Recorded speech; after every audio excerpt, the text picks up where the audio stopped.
Cool. All right, now let's talk about the topic of how do Christians see sin, right? Because as I said before, it's not just a mere understanding of morality and a short little, you're wrong, I'm right kind of concept. It's a lot deeper than that. It's a lot more than that for us. See, this idea of sin is not just mere what is right and wrong. It is not just morality. It's much more than that. See, when Christians say, hey, you are a sinner, we're not trying to say it in a hurtful, painful, destructive way. And I'm sorry if you experience Christians who use it as a condescending way, but we're not trying to do that most of the time.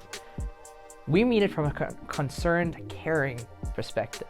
We are worried about you, and therefore we're telling you about this because we know what sin is capable of and we know what sin is to ourselves. So why are we being super concerned and caring about you? Well, what do we as Christians see sin as?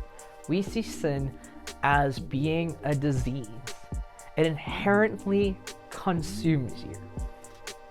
You cannot help but do wrong.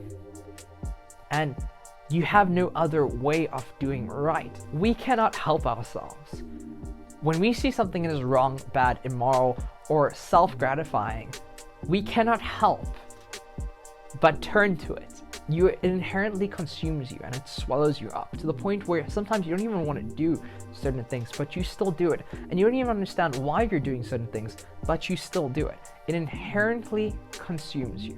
Sin is like a disease to us, and we are concerned and we care about you, and this is why we tell you, hey, you are a sinner. Think about it like an addiction, and this is what we as Christians see sin as. So not only do we see it as a disease that is inherently consuming you, but we also see it as an addiction. Think about it, right?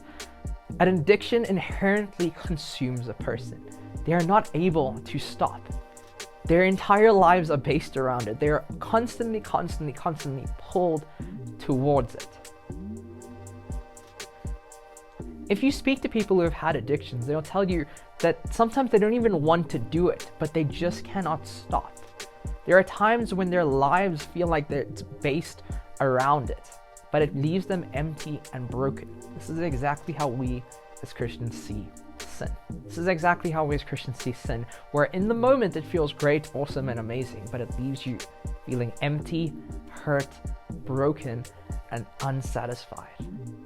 You want more of it for that small moment of what we call happiness, but it's not enough. Sin is inherently a disease to us as Christians.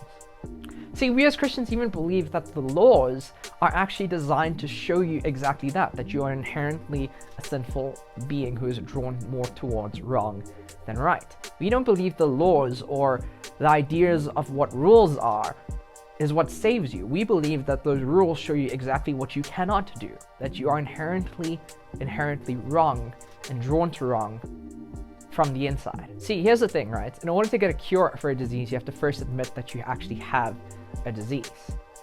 In order to get a cure for something that is wrong, you have to first admit that you actually have something with you that is wrong. This is why we as Christians say that you are a sinner as a non-believer, because we were once sinners too. We were once consumed by it, but you have to first admit that there is a problem in order for you to get the solution to the problem.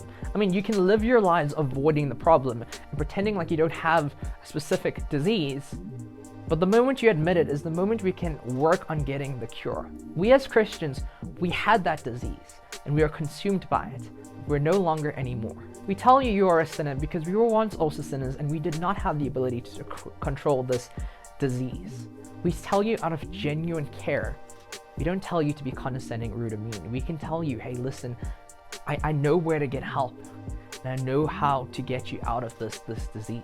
Well, now you ask the question, Jared. Okay, cool. I get your point, and I get that we're inherently twisted, corrupted beings, and that this idea of sin is a disease. But then, what is the cure? Well, here's the thing, right? If you admit that you have a disease, you're in this position of helplessness, and I don't know how to get out of the disease. You are in need of a savior, and you are in need of a cure. This leads me to the next video, which is, what does the word savior mean?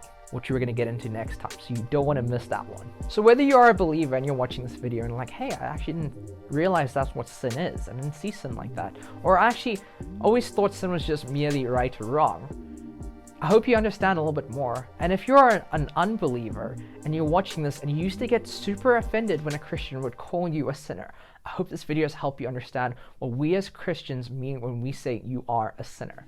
What does the word sinner mean? Sinner means that you are inherently a sinful, corrupt being. And this idea of sin is a disease, but there is a cure. I hope this video has helped you in many ways, and I hope it helped you answer the question of what does the word sinner mean, whether you're a believer or a non-believer. Stay tuned to next week where we talk about the question of what does the word savior mean.